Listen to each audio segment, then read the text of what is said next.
Happy লাভ anniversary. আজ আমাদের লাভ anniversary. এই দিনটা আমাদের কাছে খুবই স্পেশাল একটা দিন।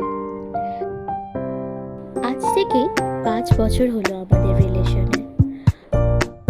অনেক দিন পর আবার দেখা হলো আমাদের। সত্যি বলতে দেখাটার মতো গিফট আর কিচ্ছু হতে পারে না।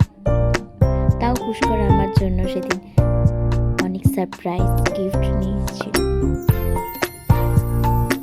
যেমন perfume, digital watch, chicken pakora. আর আমি ওকে দিয়েছিলাম একটা ওয়াচ, সাথে ছিল একটা ছোট্ট লাভ লেটার, একটা রোজ আর একটা ক্যাডবেরি। ওই মোমেন্টটা আমার জন্য ছিল সবচেয়ে স্পেশাল একটা। মনে হচ্ছিল যেন আবার নতুন করে শুরু হলো আমাদের গল্প। Thank you Pushkar. এই মোমেন্টটা আবার ফিল করানোর জন্য, আমার সাথে দেখা করার জন্য, আমার পাশে থাকার জন্য। হাই গাইস, যদি ব্লগটা ভালো লেগে থাকে তাহলে একটা লাইক, শেয়ার আর সাবস্ক্রাইব করতে ভুলো না। নতুন ভিডিও পেতে পাশে থাকুন আমার সাথে।